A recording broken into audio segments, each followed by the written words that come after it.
یہ ویڈیو دیکھیے گا ذرا. مطلب مجھے نہیں پتا کہ کون سے مرد ایسے ہوتے ہیں، بٹ بہت سارے ایسے نامرد ہوتے ہیں جو عورتوں کو اتارنا اپنا حق سمجھتے ہیں، اپنی مردانگی سمجھتے ہیں کہ ہم نے عورت کو اتارنا ہے، تو ہم مرد ہیں تو ہمارا یہ فرض ہے کہ ہمیں لڑکی کو برا محسوس کرانا ہے. عورت کی چھٹی اتنی تیز ہوتی ہے، سکس سینس اتنی تیز ہوتی ہے، اسے پتا چلتا ہے کہ مجھے کس آدمی نے کس نظر سے دیکھا ہے، گندی نظر سے دیکھا ہے، اچھی نظر سے دیکھا ہے، راہ چلتے نظر پڑ جاتی ہے، مانتے ہیں. یہاں ہم قرآن میں یہ دیکھ لیتے ہیں کہ اللہ تعالیٰ نے سب سے پہلے عورت کو پردے کا حکم دیا ہوا ہے یا سب سے پہلے مرد کو نگاہیں نیچے رکھنے کا حکم دیا ہوا ہے. تو سورہ نور میں سب سے پہلی جو آیت آتی ہے وہ مردوں کے متعلق ہے، اور جس میں اللہ تعالیٰ فرماتے ہیں کہ قُل لِّلْمُؤْمِنِينَ يَغُضُّوا مِنْ أَبْصَارِهِمْ وَيَحْفَظُوا فُرُوجَهُمْ ذَلِكَ أَزْكَىٰ لَهُمْ إِنَّ اللَّهَ خَبِيرٌ بِمَا يَصْنَعُونَ. اللہ تعالیٰ اس آیت میں فرماتے ہیں کہ مسلمان مردوں سے کہو کہ اپنی نگاہیں نیچی رکھیں اور اپنی شرمگاہوں کی حفاظت رکھیں، یہی ان کے لیے پاکیزگی ہے. لوگ جو کچھ کریں اللہ تعالیٰ سب سے خبردار ہے.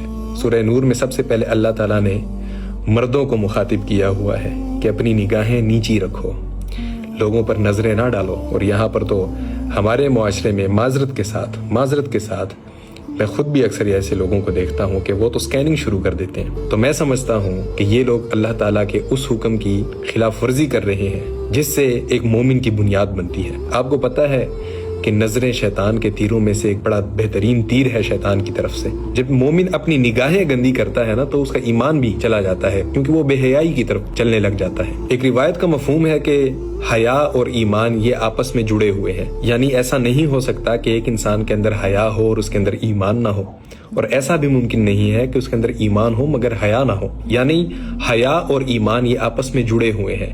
جب حیا نہیں باقی رہے گی تو ایمان بھی باقی نہیں رہ سکتا. تو ایک انسان جو حیا کے بالکل خلاف جا رہا ہے، جو عورتوں کو اتنی گندی نگاہوں سے دیکھتا ہے، تو مجھے یہ بتائیں کہ کیا اس وقت وہ ایمان کی حالت میں ہو سکتا ہے؟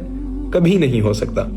اور پھر مردوں کو نگاہیں نیچی رکھنے کا حکم دینے کے بعد اللہ تعالیٰ اس کے بعد والی آیت میں فرماتے ہیں عورتوں کے لیے، جس کا مفہوم ہے کہ مسلمان عورتوں سے کہو کہ وہ بھی اپنی نگاہیں نیچی رکھیں.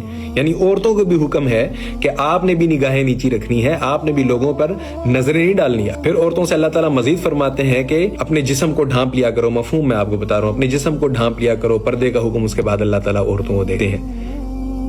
تو صرف میں یہاں پر یہ بات کرنا چاہ رہا ہوں کہ اللہ تعالیٰ نے قرآن میں سورہ نور میں سب سے پہلے مردوں کو کہا ہے کہ اپنی نگاہیں نیچی رکھو، اس کے بعد عورتوں کو پردے کا حکم ہے.